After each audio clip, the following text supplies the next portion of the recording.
Hello and welcome to this week's edition of Our Stories, His Glory. And I've been looking forward to this one for quite some time, and I'm real excited about my guest today. I'm going to be introducing you in a moment to Lacey Poteat, and I'm going to talk to her a good bit. She's an avid outdoorsman. I guess you can say outdoorsman, even though outdoors woman may not be a word, but she is an avid hunter in music and fishing, and but she has a very unique life story and a very unique testimony, and I can't wait for you to get to hear it. So I'm going to introduce now my good friend from Marion, North Carolina, Lacey Poteat. Lacey, how are you today, my dear? I'm doing good. How are you? I'm doing fine. I'm doing better now that I'm getting a chance to talk to you because we've had a lot of lead up to this on Facebook. And the Yeah. first thing I want to ask you before you even get started is you've got almost 4,000 Facebook friends. Now, do you know all these people and can call them by name? How do you have 4,000 Facebook friends? I really don't know. I would like to say that I know them all because I don't want to hurt anybody's feelings, but I don't. Well, I think it's because you're such an inspiration to people and people have followed your story a lot. And I bet you're going to get a whole lot more Facebook friend requests after today. See, I'm 56-year-old and you're half my age, not even quite that. And I thought I had a lot. I got like 3,200, but I've had 56 years to make friendships and coached 1,000 baseball players and their families and baseball camp and mission trips. And you still have a lot, about 800 more Facebook friends than I do. So I'm looking forward to those people getting to hear more about you, those who are tuning in. So the first thing I want to do, Lacey, is give folks who are listening a little bit of background on how we're connected, and then I'll get up to the point of you being born. Your mom and I were friends in college. We were actually friends before I met her roommate, whose name was Mm-hmm. Karen, and so I would go down, I guess it was in 1984, 85. I would go visit your mom and a couple other friends from InterVarsity Christian Fellowship, and they had a new roommate come in named Karen, and I found myself going down there quite often. And the following summer, I think your mom had a lot to do with kind of enticing me to ask her roommate out. Your mom was getting ready to get married, and she kept, and it didn't take a lot of enticing. So 35 years later, Karen and I have been together 35 years, and your mom may deserve part of the credit for that. And, yep. So anyway, and she was in our wedding in 1986. But I want to take you up to the point where in 1992 we had our first child. Now your mom had already had the twins, which Ben and Laura Beth, which we'll talk about in a little bit. But you were born in November of 1992, and I remember specifically Karen talking to your mom about you and saying that there was an issue after you were born, and I'm gonna let you tell us about that. But I was the FCA sponsor at Brevard College then, where I was coaching baseball, and immediately we put little Lacey on our prayer list, and the kids, the athletes, would ask me every week how Lacey's doing. And of course, you were defying the odds from the day you were born. So, if you don't mind, tell us a little bit about the condition you were born with and how it affected your life even as a baby and what your chances were of surviving that. And then we'll get to where you are now later. But just tell me about what you know about your condition. Yeah. I was born with a condition called osteogenesis imperfecta, and basically it's a brittle bones disease. And there's many different types of it. You can either be very mild or very severe. And at the time that I was born, they typed me at one of the most severe types. I believe it was type 2. I might be wrong, but I think it was 2. But at birth, they stopped counting at 60 fractures. Everything was pretty much broken. They did not, before I was born, they didn't know that I was going to be the way that I was until I was after birth. So during the birth, my mom had a C-section. My bones were just very, very brittle, so they broke it just the least little bit. I had broken ribs, broken arms, broken legs at birth, but they gave my mom and dad pretty much no hope. They told them I would live probably 24 hours, if that long. but I lived 24 hours, and then they said she probably won't make it much longer, but I kept holding on, and the Lord had a different plan. It affected my bones in the way that they were very bowed. My legs were bowed, so Okay. I broke bones up until probably I was about 2 or 3. Just I would sneeze and break a rib, or cough and break a rib, or just the least little thing would break me. I had my first surgery when I was 3, and that was to put rods in the center of my bones in my legs, so when they grew, they would grow straight. So obviously you don't. I mean, you might remember some of this when you were very small, but I can only imagine what your parents were going through. And we're not irritated that doctors, they had to give a prognosis, but you just kept proving them wrong. I mean, you just kept proving them wrong even before you realize now that you're old enough. You don't remember that, but you were proving them wrong when you were an infant. And I got to believe that part of that strength and part of that determination came from your parents, that they were determined to with trust and faith in the Lord, that this little Lacey was not just going to, that Lacey was going to defy the odds. And so had your mom and dad talked much about that time when you were born and what they went through?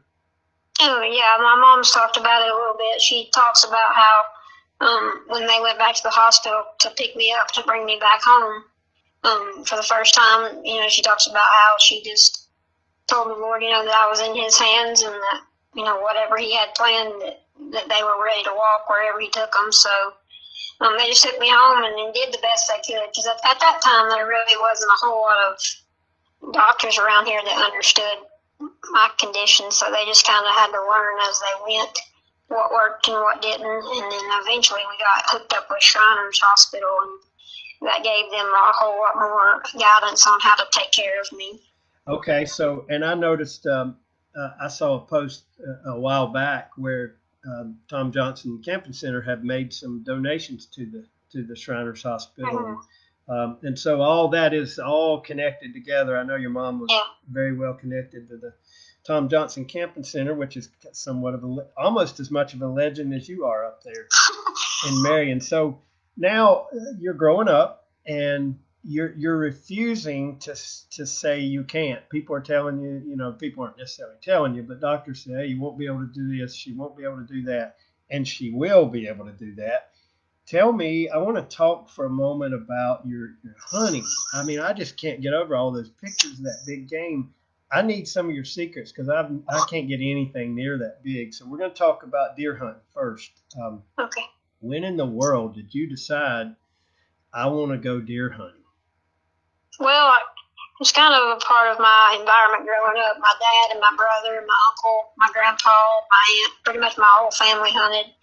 And I would, see, as a small child, I would see the deer that my dad would bring in, and I thought that was just the coolest thing. But I never really thought that would be something I would be able to do, just because of my issues. But my dad started taking me when I was around 8 years old, and he just, took me out just like I was just a normal kid. He took me and taught me all the things that I needed to know, and I killed my first deer. I think I was around 9 or 10.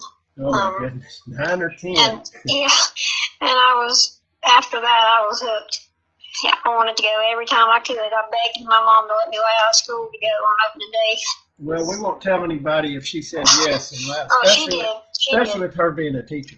So, how did you manage that physically? How to get to the stand, how to stay in the stand, how to learn to shoot, and I'm sure it's different for you than it is most people. How did that work then? How does that work now? Then I was very small. My dad would just carry me pretty much wherever we went, and I shot a .223, and if you're familiar with guns, that has very little recoil. Okay. And it was actually a youth model gun, so it was pretty short, and it didn't have any recoil in it at all. But as I got a little older and we started going more places to hunt and stuff, that gun's not quite big enough, so my dad bumped me to a .243. And he had a muzzle brake put on the end, so all of the energy that comes back and causes recoil goes out the end of the barrel, and it virtually has no recoil because of that.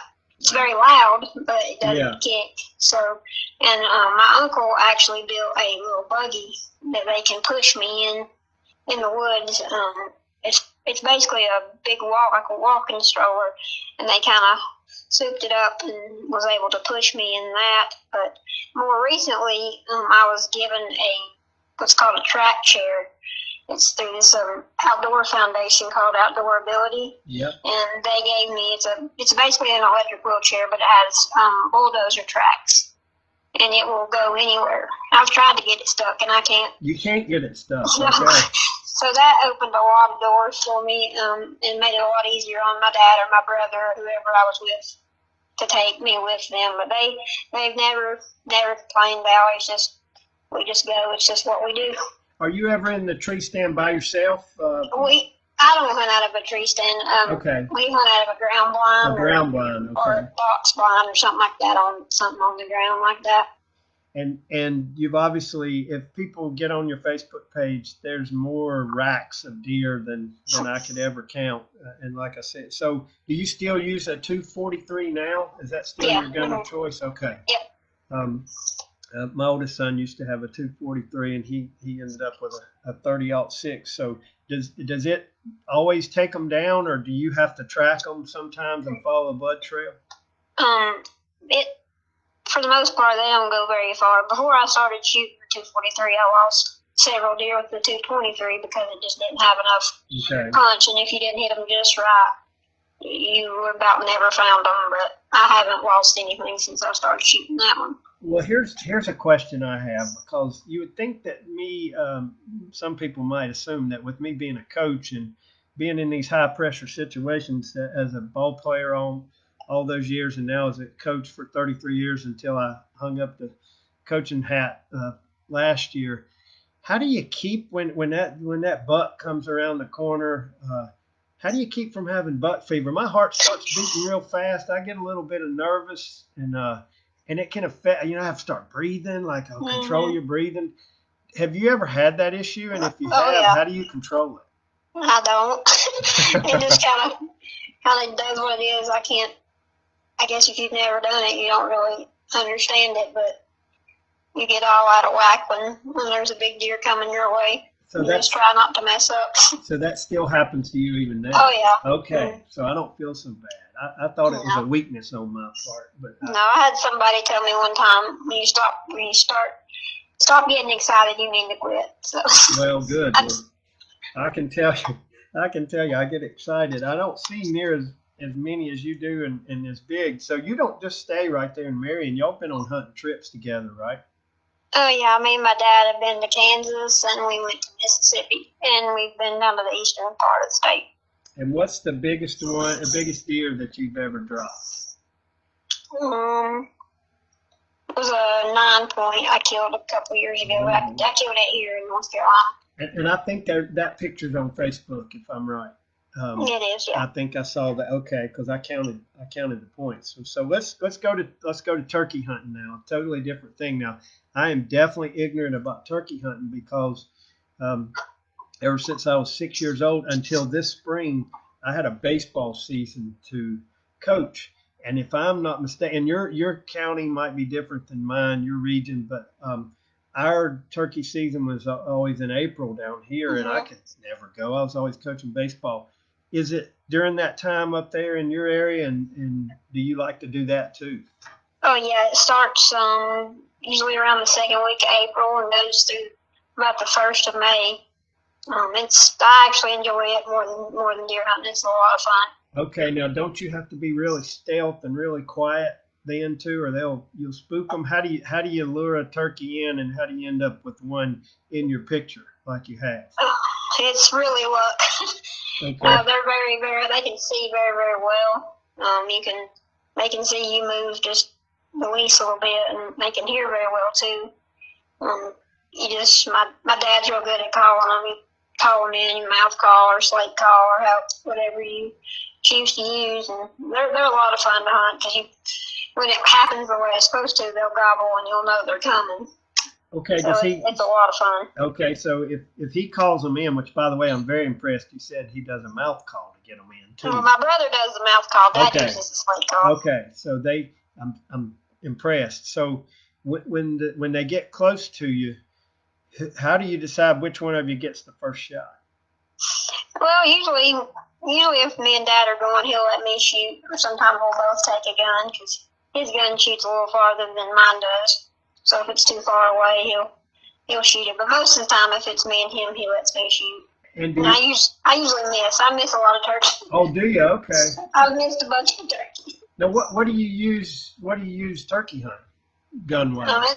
It's a 20 gauge. It's a single shot 20 gauge. It's a youth model. It's very short and light. It doesn't kick very hard, but can't shoot about 35 yards is max with it. Okay, so 20 gauge. Would you use like a slug or do you use pellets? No, I shoot a 2 3/4 inch shell. Usually just a small shot, cuts down on the recoil. So it's kind of like buckshot somehow. Yeah, and Okay. just a little BBs.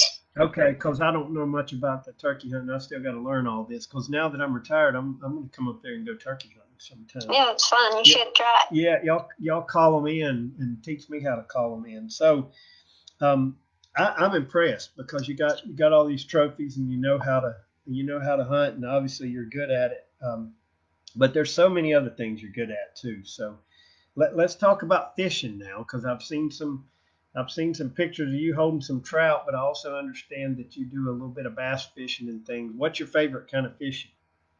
Oh, I like to trout fish mostly. Me and my dad have been in a couple of bass tournaments here at a local lake where we live, and we enjoy that. But for the most part, I like to trout fish.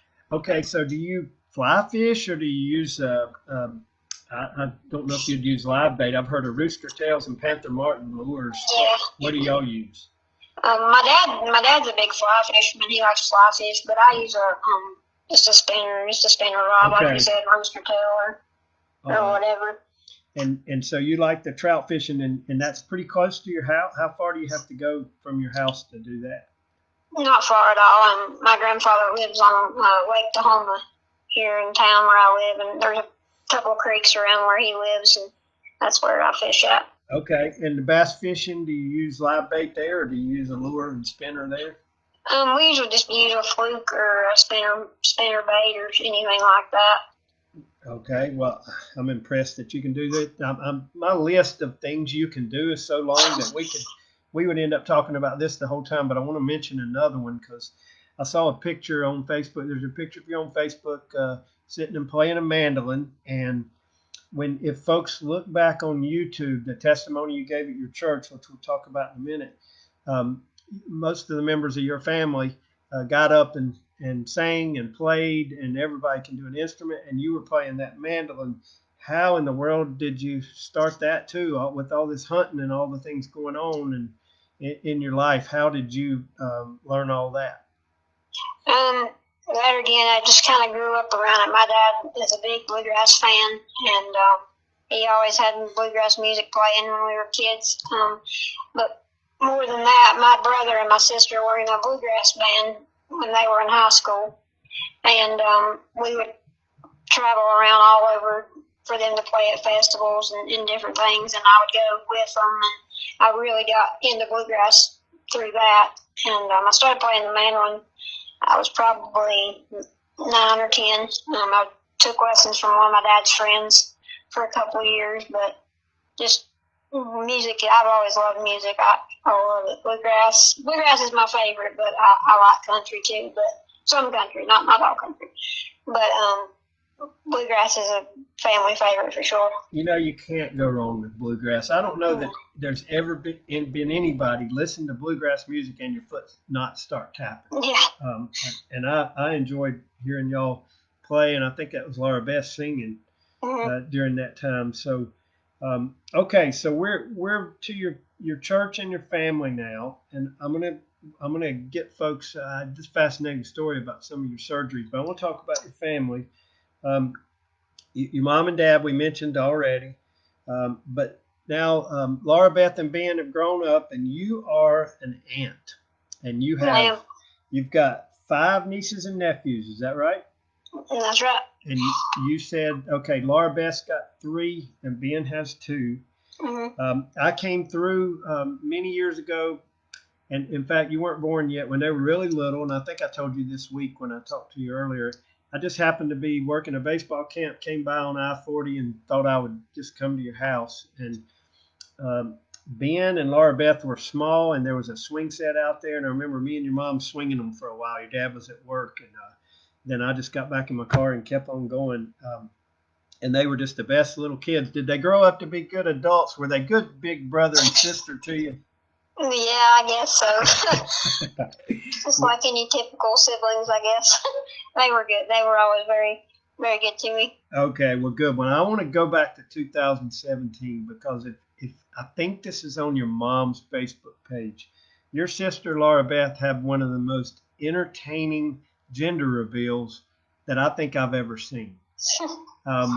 And the ball was punted. I don't know her husband, but he must have been the one that punted the football. She did. And everything goes pink out of it. And she led into a dance.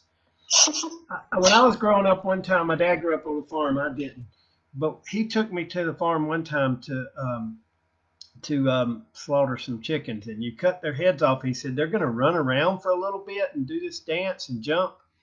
That kind of reminded me. She was jumping up and down and kicking her feet. And the funniest part to me is when she turned to the camera and said, "Are you sure?" Like somebody would play with you and do pink when it. And then she walked over and hugged her mom. But I noticed you were there because you're in the video too. Tell me about that day when y'all found out you were going to have little Chloe. Is that right? Yeah, Chloe.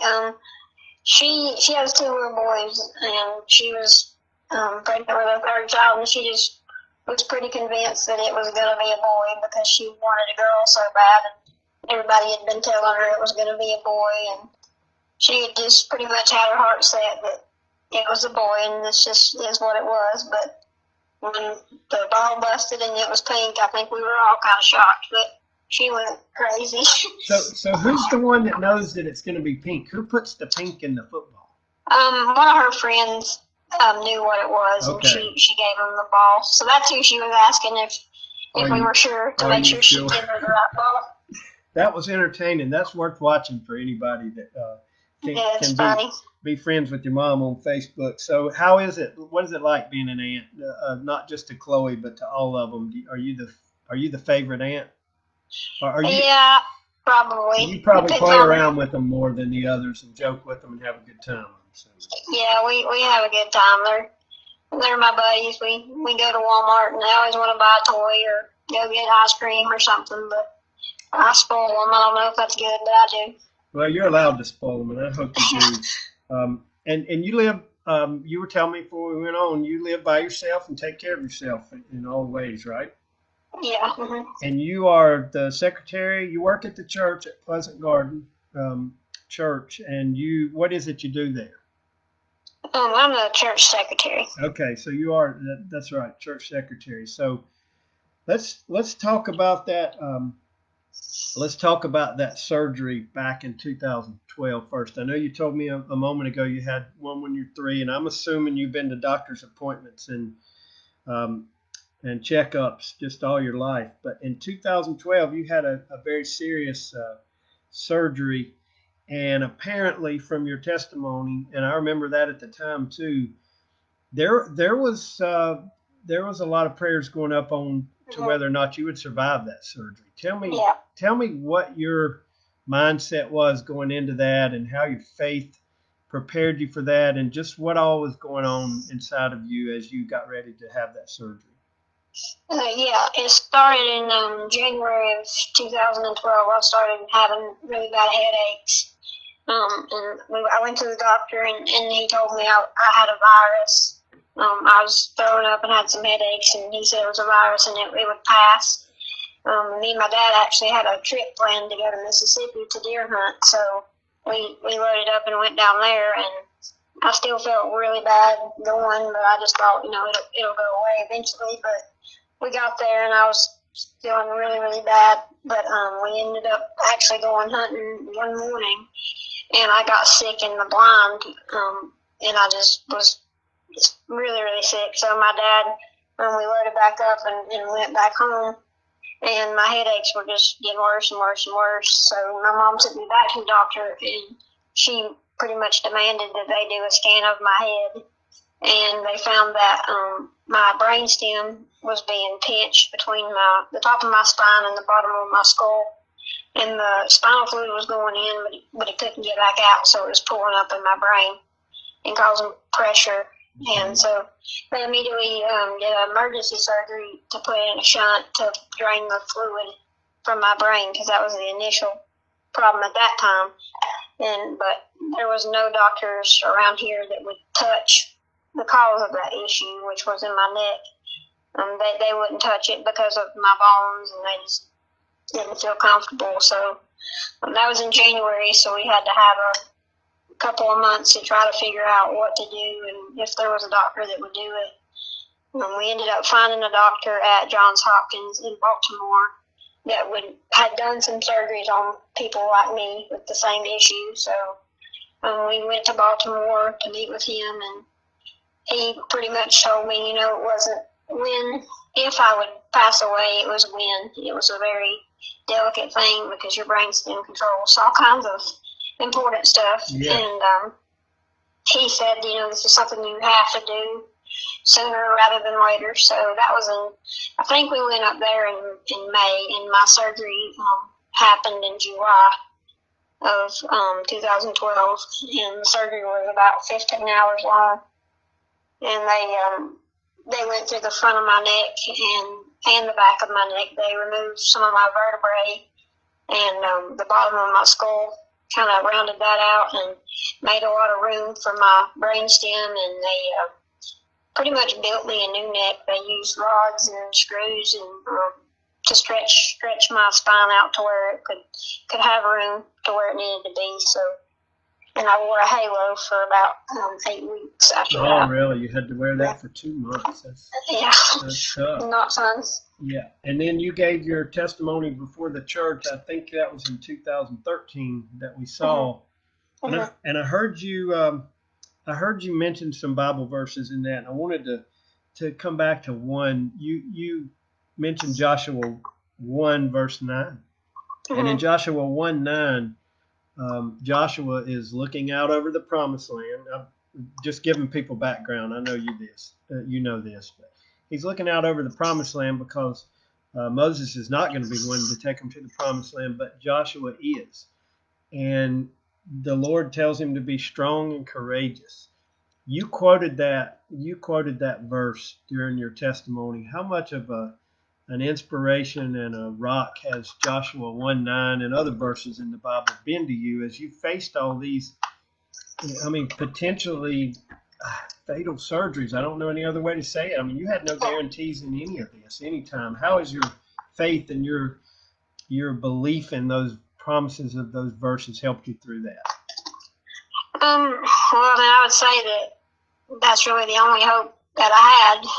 Really from the first day of my life all the way until now, I don't think I know I would not be here had it not been for my foundation in Christ and the promises that His Word tells me. So, being strong and courageous during a time like that is very, very hard, but it's possible when the peace of God is with you and you have His Spirit inside of you. So it was very important for me getting through it, because it was the only thing you had to hold on to. You could trust in. And I bet that your parents and all these and your brother and sister and your parents and all your friends and family were hanging on to that too. I know a lot of prayers were being lifted up to you. Can you feel that when you're about to go into one of those surgeries like you did just a couple months ago, and we'll talk about that one as well, but can you feel the prayers around you? Can you actually sense that when you're about to go under? Oh yeah, for sure. For sure. I remember the morning of my surgery, the first one in 2012. My whole family was there. There was probably like 13 people in the pre-op room. We brought our entire family with us, and when they were rolling me in, you would think I was scared. Don't get me wrong. I was nervous, but the only thing I can explain it to you as is going to the one place in the whole world you don't want to go, but doing so in the most calm way possible. I mean, the peace that you get from those prayers is pretty amazing. I mean, I don't know how to explain it. It's just, but definitely you can feel it for sure. Well, and I was certain that you could. I just wanted to hear you express that to everybody because I heard you thank people. First thing in your testimony in 2013, you thank people for all those prayers. Now let's jump to this past a couple months ago when you had another recent surgery in Chicago. Tell me why that surgery was necessary and what it did and what all you had to go through with it. This surgery was pretty much a revision of my last surgery in 2012. Back in February, I started noticing a pretty prominent knot on the back of my head, and what that knot ended up being was a screw that had started to work its way out. And I went to get some x-rays done and CT and MRI, and they confirmed that screw was starting to come out. So it had been 8 years since we had been in contact with my surgeon in Baltimore, and he had since moved to Chicago. So it took us a couple of days to get a hold of him, and we weren't really sure if he would see me or not because, we didn't know what he was doing now. But we got a hold of his office, and he agreed to see me, and I think that was towards the end of February, and we sent my scans and everything to him, and he definitely wanted me to come up and try to get a handle on what was going on. So we went up there, me and my mom and my dad, and my best friend went up there the 1st of March, and he had told me that basically what had happened was the screw hadn't really came out. It was just the way that my bones are over time. Yeah. Hardware and stuff can shift in my bones because they're just not quite as solid as everyone else's. So what had happened is the hardware that he had put in there had kind of shifted, and everything was moved up, which was causing that screw to poke out, and in turn was causing some narrowing around my brainstem again, like before. Not as serious, but if it wasn't handled, it would be serious again. So he recommended going ahead and doing the surgery. That was the end of that was the beginning of March. So my surgery was scheduled for the 1st of April, but then everything happened with the coronavirus, and it got pushed and pushed and pushed. So it actually didn't happen until June 2nd. But okay, so June 2nd, that's been a month ago, and while y'all were in Chicago, that's when some of the riots were taking place, if I understand right. Is that correct? Yeah, yes, that is. We were there during all of that. They were about 2 blocks from us was where everything kind of went down. It was pretty surreal to be up there in a time like that because where we're from, that stuff like that doesn't happen like that. And, not in Marion, North Carolina. No, not at all. But where we stayed, I mean, we were positioned. God positioned us perfectly. I mean, we were protected everywhere we went. It was like there was just a hedge of protection around us. He worked out all the little details for us to be safe, and the hospital was safe, and it was definitely an eye-opening experience for sure. And spiritually there, I know. Again, I'm sure your mom was with you. I think the whole time. She was with you there, and just tell me how you felt going into that surgery. Did you the same thing? You just trusted God, and what was your rock then? Just the same thing. I was a little bit discouraged when I first found out that this was happening all over again. But I just from the very beginning, I just prayed.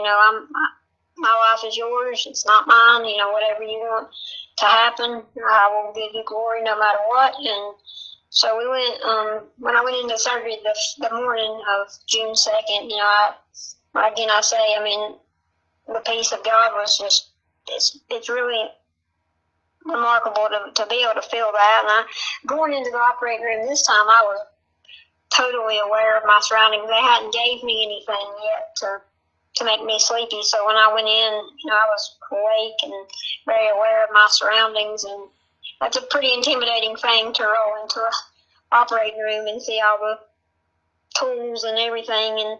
But I think God works out the details that we don't think about, but He works out all those little details. And the nurse that was in the operating room with me, she was very, very, gave me a peace, was very gentle and asked me about my home and my friends and my family, and that just really calmed me down. That was the last thing I remember was talking to her, and that helped me to stay calm. So God places people in the right places at the right times, for sure. And He certainly does. So who have been some of those spiritual giants for you in your life? People who have been great spiritual mentors to you, people He has placed in your life at the right time. Who would some of those be for Lacey Poteat? I would say there's definitely several people that I have grown up with at church, some older folks that have prayed for me since the day I was born.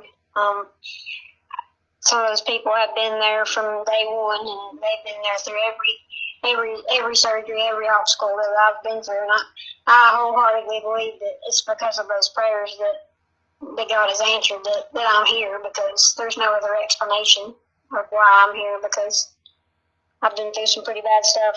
You've continued to defeat the odds and conquer the odds. And so I knew your mom in college, and I knew how strong her faith was then. And I can only imagine after all of this how much her faith's even grown stronger and stronger. And your dad, too. I didn't know him quite as well, but I got to know him a little bit during that time. And he's a little quieter than your mom. But I'm extremely impressed that he decided not to take no for an answer and took you hunting and took you fishing, and I know you appreciate that too. So, what have you ever wondered or asked God, why me? And said, why did I get this? One in how many ever thousands of people get 50,000? I don't. It depends on what type it is. Have you ever asked God, why me? And have ever thought about what you would change about your life if you could?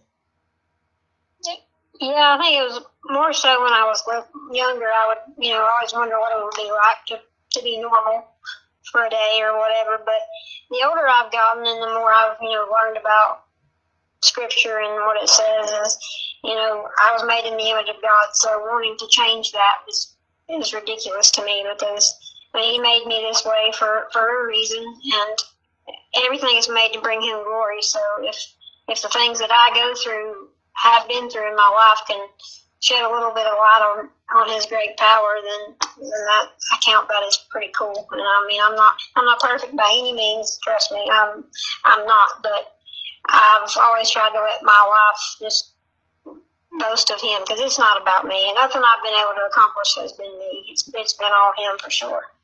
And that was very well said, by the way. And I know there's a lot of people who are watching or who will watch this later on delay and click will be clapping and saying amen, probably out loud. So I'm going to say that for them. And I'm also going to say this to you. What do you feel like? This is about as deep as I can go. What do you feel like your purpose is? What does Lacey Poteat want to do with her life to accomplish in this life and leave a legacy on earth? And why were you born? What do you think God's purpose for you is? Wow, that's pretty deep. That is deep. I would probably say that His purpose would be to show His power in my weakness. Possibly, there again, it goes back to everything that I've been able to accomplish shouldn't have happened. But it goes back to how, God is sovereign over all, and, He can make anything happen that He wants to make happen. And one of my favorite verses that I've read up 10 times is Psalms 139:16. It says, "You saw your eyes saw my unformed substance. In your book were written, every one of them, the days that were formed for me, when as yet there was none of them." So that's what I've looked at many times. Is He's already been there. He's already seen these days that are coming. So I just need to rest that He's got it, and I hope that my life will just boast of His power and nothing to do with me. That's an incredible testimony, and I want to say a couple things. It's unbelievable how quick our time's gone here. We're almost at 40 minutes, but I want to say a couple things to you. First of all, you can't see it because you're on the phone, but I'm looking at the screen, and there's people chatting in and telling you hello. So when this gets posted on and I would encourage those of you who are listening now and who listen to this later, even if it's not live, send Lacey a little message. You can do it on this chat, or you can look her up on her Facebook and just encourage her. But more importantly, tell her how much you've been encouraged by what you've just heard, because I have. So here's what I want to say to you, Lacey. There's a lot of terms out there, and a lot of people who are held up as heroes. There was a documentary recently with Michael Jordan, the greatest basketball player of all time, and a lot of people consider him their hero. Some people, it's politicians. A lot of times it's athletes and people in the public eye. But I want to tell you something. You're my hero. And appreciate it. I know you would deflect that attention away and say it's all about the Lord, and it is. And I get that. You don't want it to be about Lacey. But you're as heroic as a person as I've ever met, because you've conquered and defied every odds, and you did it with you're humble about it because you give other people the credit, you give the Lord the credit. But there's something inside of you that every single one of us listening to could learn something from. And that's what I wanted people to hear today. And I want to tell you one last thing. I really thought a lot today about this Joshua verse that you quoted in your testimony, Joshua 1:9. And as I said before, Joshua was looking out over the promised land. And this verse was basically a commission to him to say, look, I'm sending you places. I've got a lot of plans for you, and you're going to need my strength, and I want you to be strong and courageous. I really truly believe that God has you in mind when that verse was written, not just Joshua, but other people too, and you're one of them, because there's so much more he has yet for you to do. And just what you're doing today, there's been a lot of people uplifted by just what you've told me in these short few minutes that we've been together. And so I'm going to repeat it, and I bet there'll be some people chat in later and agree with me that you're more than just a person. You're a hero, and you're a hero to a lot of us. And God is using you every single day to show us all that we can do anything, because our strength's in the Lord. I'll give you the last word and what you would like to say before we hang up. I appreciate you having me on, and I hope that it's not something that I said. I just want people to know that it's not me. It's all about him for sure.